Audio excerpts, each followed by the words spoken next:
Hi, it's James here from the Sprinkle Donut Forge in Moscow, Texas.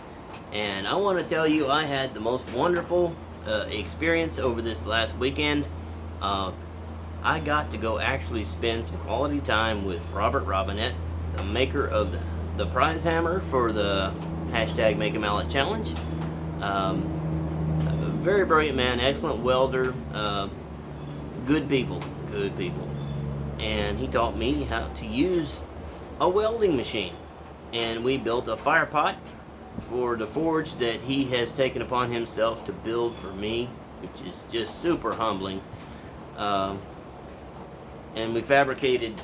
I took my blower, I destroyed my forge. Let's just start there. I destroyed my forge, took the clinker breaker and ash dump out, because you have to have that to fabricate something to fit it. You got to have it in hand right there to measure and fit. And I took my blower off the stand, and we made a mount. Well, he made it, I kind of assisted.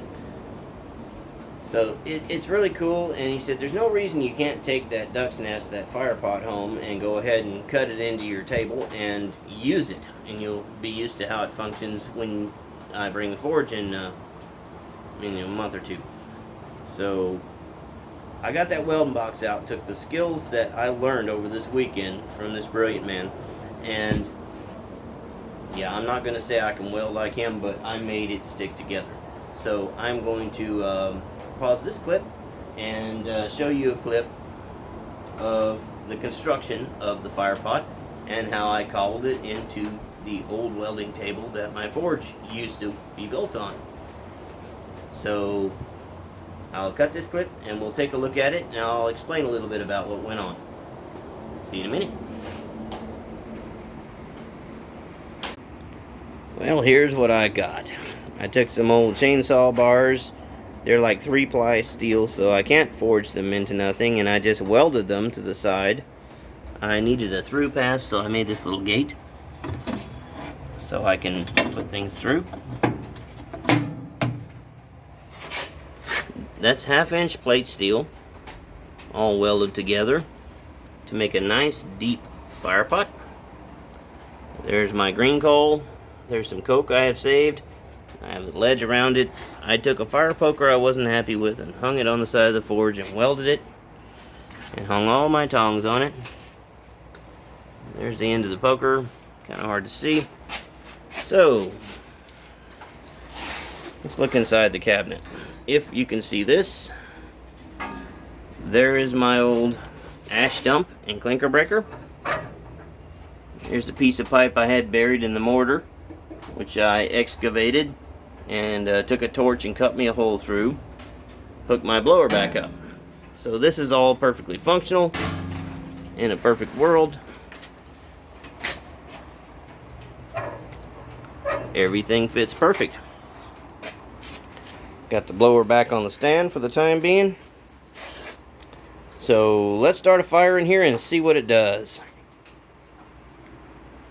And we'll make a thing. Let's make a hook. How about that? See you in a minute. Well, there it is. My draft hood is inadequate. It does not have a 12-inch pipe, which it requires. But it's making heat down in there. Hey, let's give it a poke.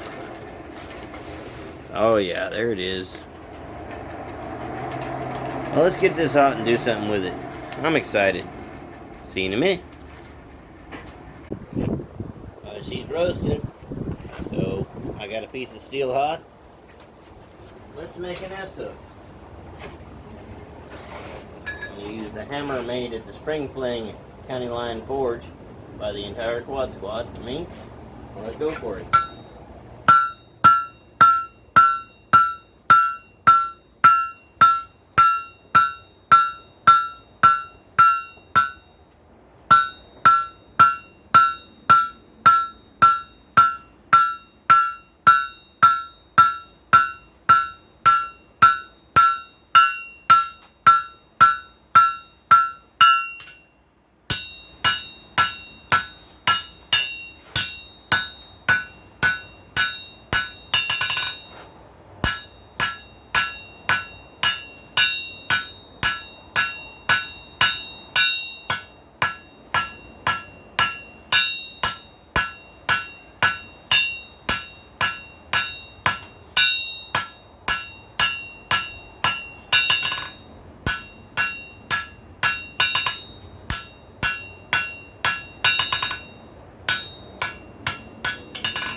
Now I use the rounding side of the hammer on the horn.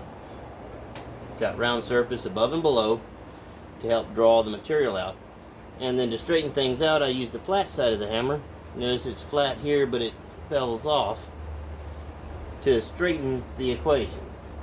So a rounding flatting hammer like this is handy for doing this sort of work. I'm just trying to get the material down to a nice square and kind of taper it out. And the fire's performing very well. I'm not used to the forge being so low, but it's what I had, and I've taken probably 5 inches of material, mortar and brick off, so it's all metal. And I'm not used to the cherry of the fire being so low, so it's a learning curve. The forge that's being built for me, it's up higher, it's at a nice level, and I'm also using an 8-inch pipe running up, which is inadequate for drawing for this particular forge, and you need about a 12-inch. So there's a recipe for that. I haven't followed it. Back in, see you in a minute. I need a bigger hammer. That's what I'm more comfortable with. This is the hammer that was made at John Coffey's house during our private gathering during the Quad State 2019. Daniel Moss and Ting Ting from County Line Forge ran the hammer class, and me and Steve Sliker from North Country Forge made our hammers together. I didn't draw my cheeks out a whole lot, but I'm happy with the way the hammer turned out. And with the knowledge given to me by Ting Ting from County Line Forge, I was able to properly heat treat this 1045 hammer, and it's a good forging hammer. So here we go.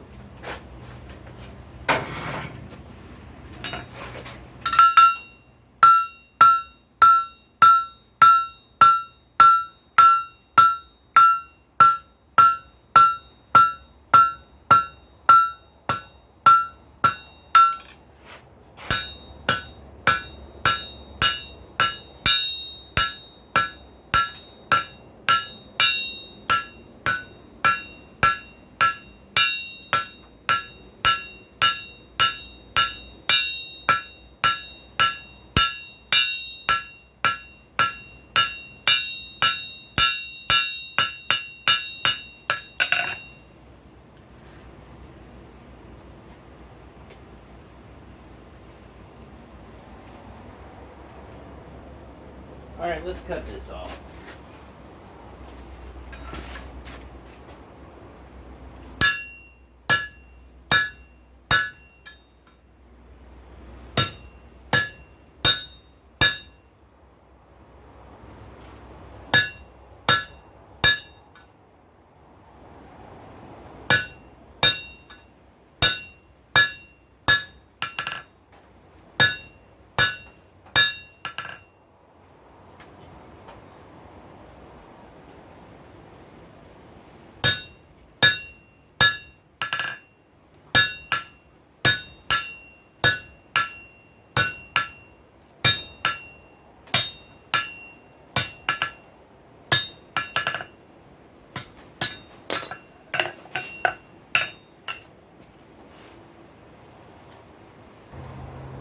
Okay, this little duck's nest in here contains a lot more heat than I thought it did, so that it didn't take very long to heat this up.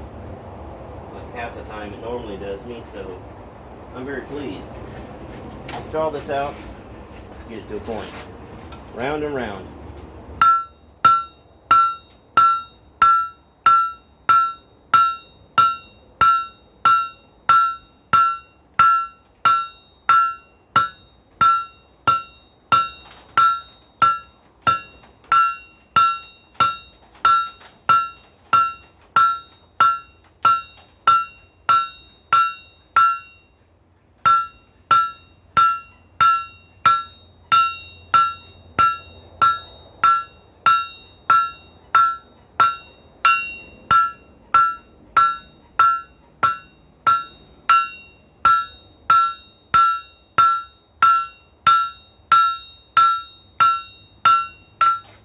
flat.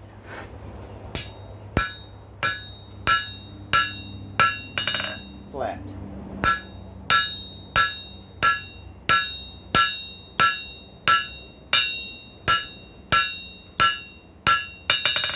Your hammer and your anvil are your dies. Your arm is your power. This is your power hammer.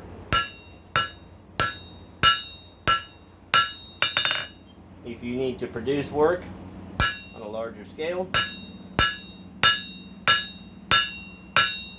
the work is the same. You just have a tool to do it for you.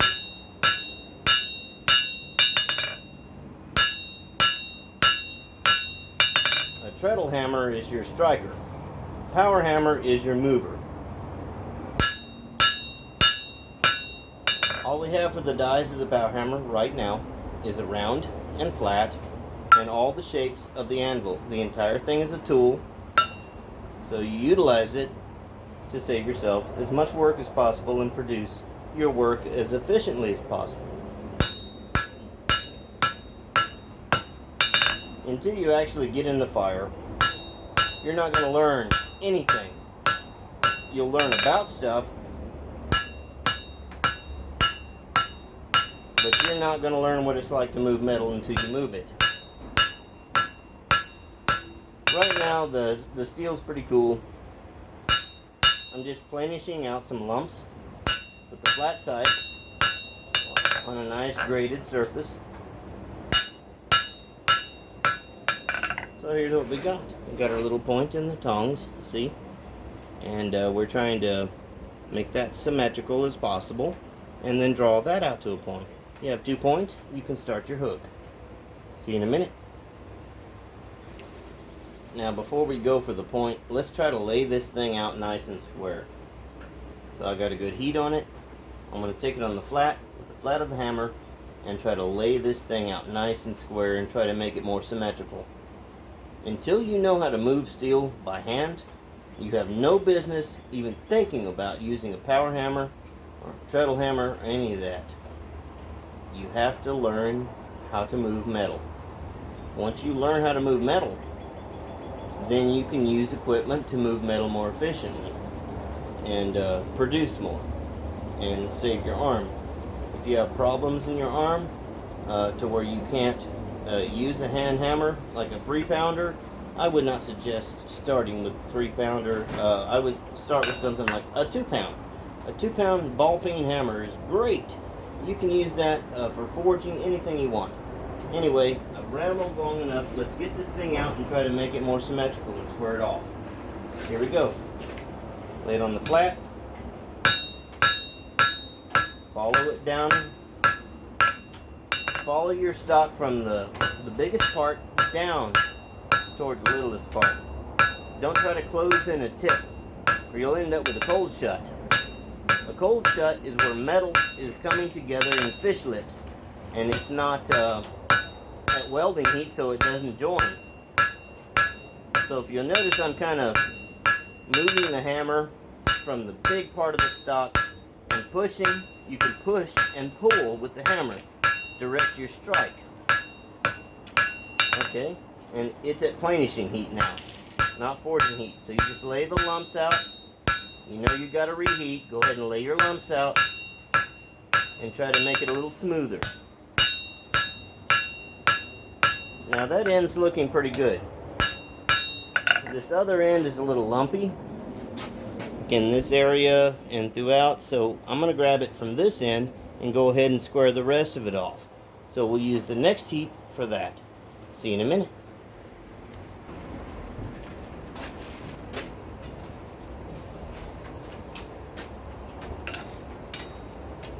Flat side.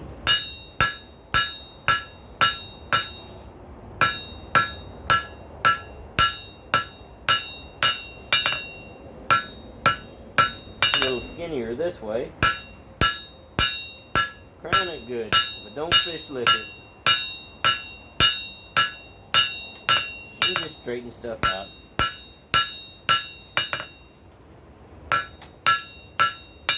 Knock them corners down, they're pretty sharp. Use the flat side. keep everything riding flat to the anvil, or you'll get some bouncing and shock in the tongs. Keep it flat to the plane you're working on. Hit it with a shape that will move it the best, or lay it out. This is planishing. This is well below forging heat, so I'm not going to do any more. Heat it up. We'll draw that to a nice slender point and finish this end and turn it around and work on this end. See you in a minute. Well, you see, I moved to a bigger hammer. I mean, because I'm used to a 3-pound with my build and stature and the height of my anvil and everything. 3 pounds, okay. It moves stuff more efficiently with more mass and less effort on my part, but I would not suggest using a big hammer, a 3-pound or 4-pound to start with. If you're going to start smithing, start with something very small. You can always graduate up in hammers, but you got to see what you're able to deal with, because it will mess up your elbow, your tendons. It will damage your arm, and it'll damage you stamina-wise. So this is a 1-pound ball peen hammer, old Stanley, original handle. So we'll just finish this out with that, just to show you that you ain't got to have a big hammer to do great things.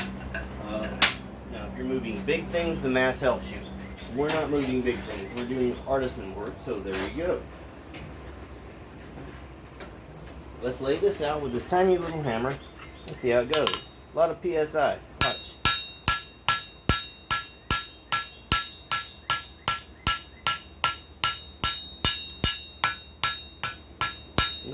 Not killing my arm at all. I mean, it's really good. Straighten up what you've got and try to stretch it out a little bit as best you can. Don't get greedy. You got more fire. You got more heat. You'll learn to do more with the heat as you get better at moving the metal around. Well, this is your Play-Doh. I mean, this is like clay, like modeling clay. Only after a point, you can't mold it. And instead of using your fingers and all that, you're using moving devices like a hammer, power hammer, treadle hammer, top and bottom swages, punches. You put holes in it, you shape it like you need it to be. So it's planish real good. And I'm going to draw that out and make it match this, and we'll do our hook thing. See you in a minute. Oh, it holds a good cherry. Look at that. I'm not used to, oh, look at that. The heat's already ready. I'm not used to a deep fire pot like this. You try to keep that pineapple afire, but if you got it nestled down, you can dive into it, and it really helps you. So I'm very pleased with the fire pot. It's a perfect design for what I do. So see you in a minute. We'll move this thing.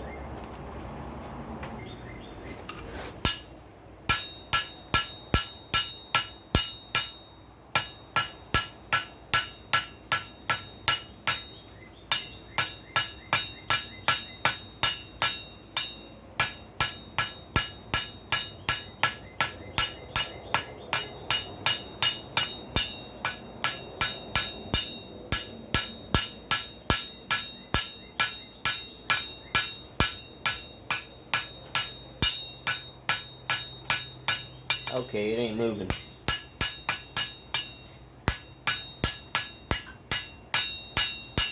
It's mild steel though. I don't have to worry about putting stresses in it because it's not going to harden in the first place. There. Looking better. Round that out and we'll do our thing. See you in a minute.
Lay the lumps out.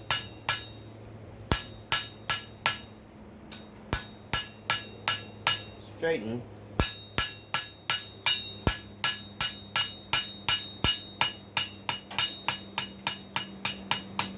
Cleanish it out. That's good enough. Alright, the other end needs to be done that way, and we'll be done with this phase of the project, so I'll just go ahead and record it in real time. It does not take that long with adequate fire to heat up steel. You gotta let it sit a minute. Let it soak a minute.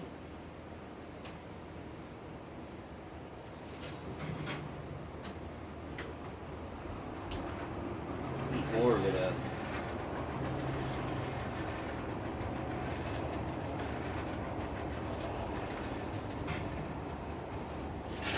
There we go.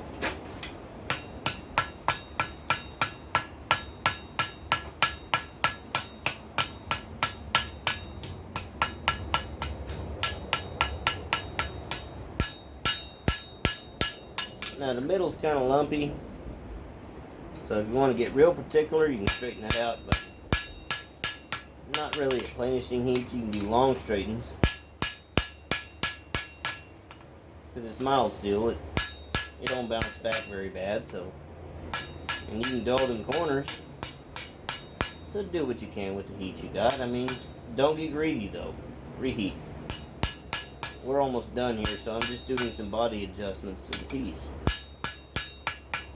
Okay, next thing we're going to do, I'm going to focus on the horn of the anvil, and we're going to roll this thing over into half of the S-hook. See you in a minute. Well, let's do a basic rollover on this. Come over to the edge of the anvil and kind of tip that over, and then bring it back towards you, and then close it up, and tap it down where you want it, and then take it, pull the end off, and then roll it over the edge of the anvil, over the horn. Keep her flattened out. Ran out of heat. Go ahead and heat it right there on the bend.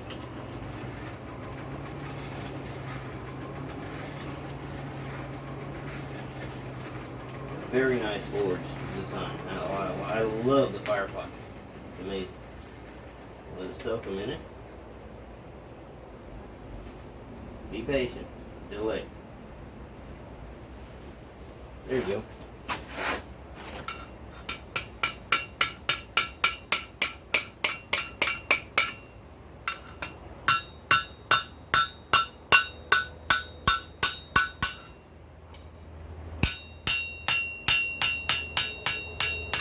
Yeah, I love that. Perfect.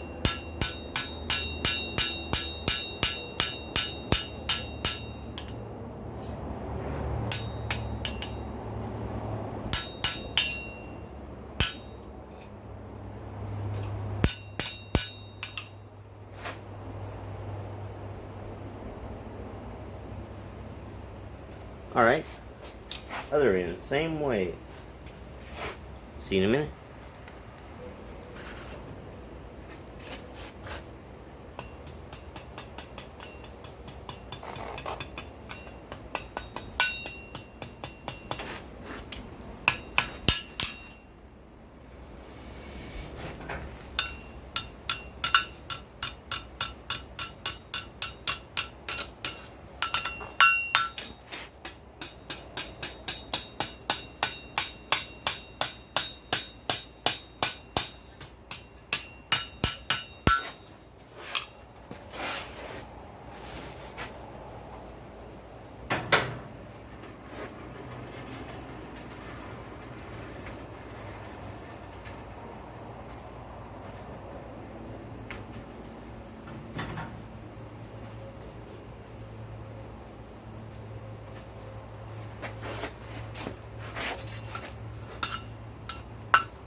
Well, that's all I got for this evening. I know it's been a windy video, but there's a touch mark, and there's our little S-hook, and I'm very, very happy with the way the fire pot functions, and hopefully you glean something from this. And that's all I have for this evening. So until next time, bye.